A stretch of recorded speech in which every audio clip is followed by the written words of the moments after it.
So when the chant fades, who builds the future? That's the title of my article over at my daily take over at hartmannreport.com. And, you know, my point is that throughout history, throughout American history, we've seen kind of two different things happen. One is, you know, protests and movements that come and then go. Right. One of the, I think, better recent examples is the Occupy Wall Street movement. The Occupy Wall Street movement really got a lot of traction because people were really pissed off at the big banks. I mean, we had just had this, you know, kind of banking crash. And it got taken over, essentially, by a group of people. And I'm assuming they're well-intentioned.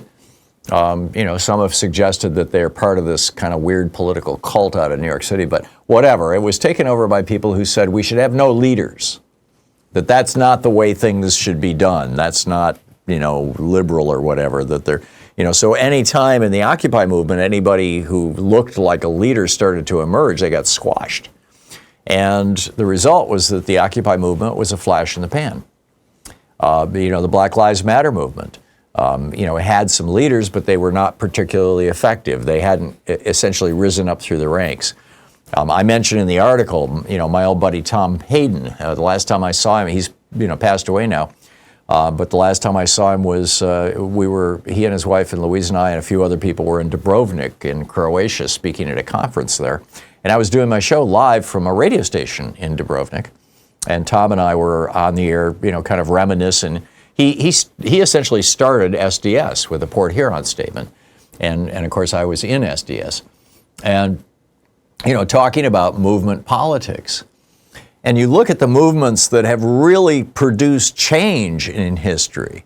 The movement of the founding of this republic, right? When Jefferson and Adams and Paine and Franklin and all those guys got together and signed the Declaration of Independence and put themselves out as leaders. This is all too familiar to me. You wake up with a scratchy throat, congestion, runny nose, and cough. You know your body. You know you're getting sick, right? Well, what are your choices? Tough it out, get sick, and take time off work? Hope the doctor can see you this month? Wait 2 hours at urgent care and have people cough all over you? Or open your medical emergency kit like mine. I just match my symptoms to the doctor-recommended prescription, start at the right meds, and nip this thing in the bud right now. This is not a first aid kit. It comes with doctor-prescribed meds to treat dozens of common and serious medical issues. Strong antibiotics for infections of all types, strep throat, pneumonia, UTIs, bronchitis, and a lot more. Plus, a doctor's easy guide so you'll know exactly what to take and when. No waiting to see the doctor, no waiting at the pharmacy. My meds are in my kit. Every home should have at least one medical emergency kit. You can get $35 off at urgentcarekit.com/Tom, T-H-O-M, when you check out. That's promo code Tom at urgentcarekit.com/Tom. And said and created an organization that ultimately became the Continental Congress and then, the United States of America. That for a movement to succeed, you must have two things. You must have leadership and good leadership, of course. And you must have organization. You must have structure. You must have some sort of an organization that's going to live beyond the movement. So you look at, the structure and the leadership that came out of the civil rights movement with, for example, the Reverend Dr. Martin Luther King. SDS and Thom Hartmann, and there were a few other people who were very prominent in that. The Black Panthers back in the day. There have been some very, very effective movements. The suffrage movement with Jane Addams and Susan B. Anthony. The movement for the union movement and Samuel Gompers and all those guys who fought so valiantly.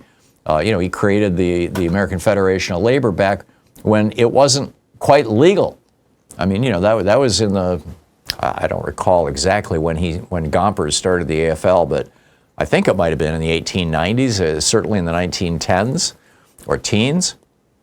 And, labor unions weren't fully legalized until 1935 with the Wagner Act, the National Labor Relations Act that was signed by Franklin Roosevelt. So movements that have membership, movements that have organization, movements that have leadership, they carry you forward. So where is that? What is that?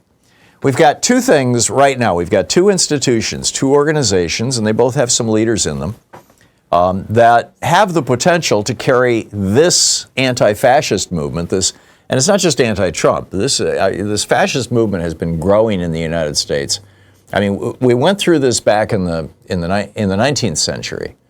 In the Old South ceased to be a democracy in the 1840s because as a result of the invention of the cotton gin, this technological change, it produced this cultural change, or this economic change rather, that produced a political change in the Old South. And you ended up with a handful of families in the South controlling, the Confederacy.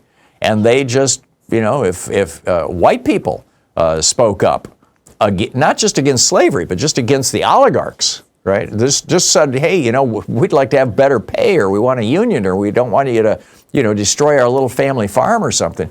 They would get lynched. They would get crushed.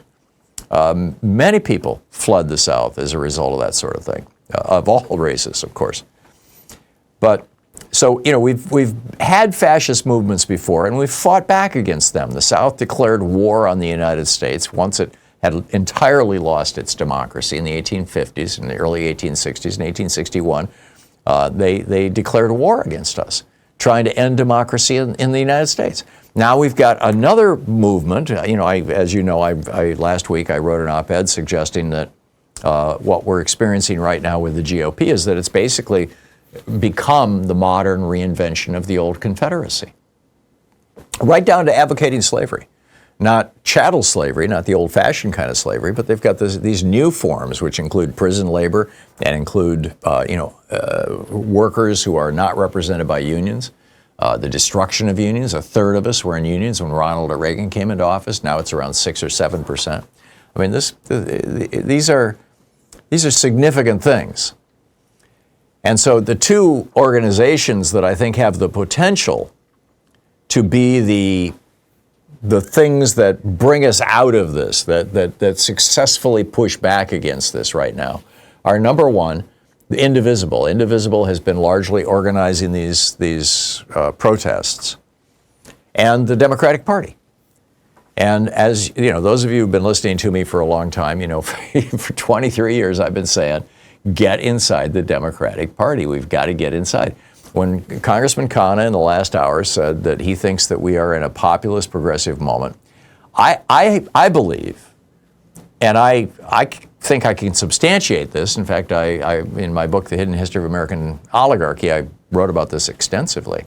I believe that we have been in a progressive populist moment, frankly, ever since at least 2008. That that was the early eruptions of that, as it were, the early indicators of that was the election of Barack Obama, who ran as a progressive and a populist. Now, he didn't quite govern as a progressive. I mean, he did some good things. I'm not an opponent of Barack Obama, but I'll just leave it at that. My point is that the Democratic Party is a powerhouse. This is $1 billion nonprofit corporation where the door is wide open and anybody can walk in.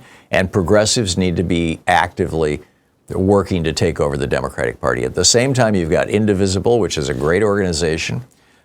They've got a couple of leaders who are fairly high profile, although they have not been the kind of fire and brimstone, really articulate speakers that you typically see, the Martin Luther King types that you see, historically have led movements, or Susan B. Anthony, or Thomas Paine, or Abraham Lincoln for that matter. But I think that it's a great organization, and I'm looking forward to seeing what's next. Because if all we do is walk in the streets, in frog costumes and hold signs, Donald Trump will just pat us on the head and say, "Isn't that cute?" Which is essentially what he's doing. And so, when the chant fades, who builds the future? I think it's a really important question. I don't have an easy answer. Like I said, I see these two organizations, and I encourage you to go over to HartmannReport.com. It's free, and read my article.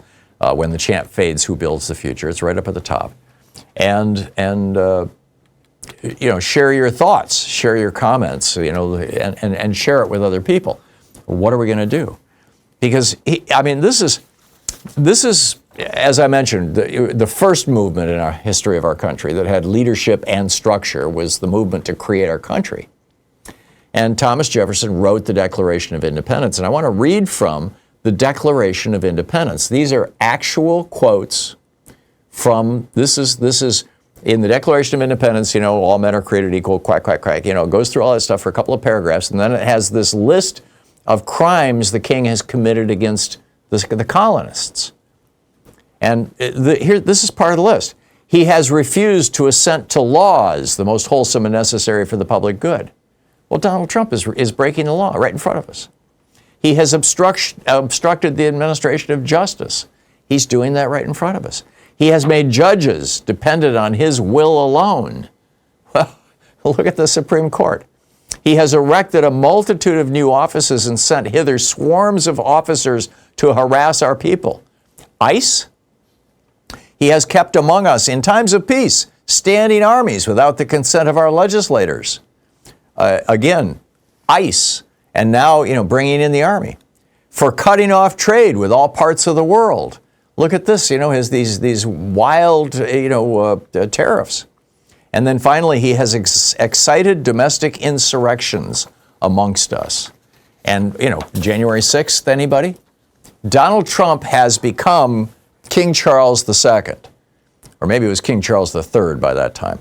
And King George III. And Charles is the current guy, and he's the third. But my point is that this is such a critical moment, and we really need to be seizing this moment. And showing up in the streets is great, and I know so many of you did. At least 7 million people were out in the streets. Some people are saying, and the numbers are as high as 12. We probably won't know for a week or so as they tabulate the results. But also, go to indivisible.org and sign up. Go to your local Democratic Party meeting and volunteer. Let's get moving.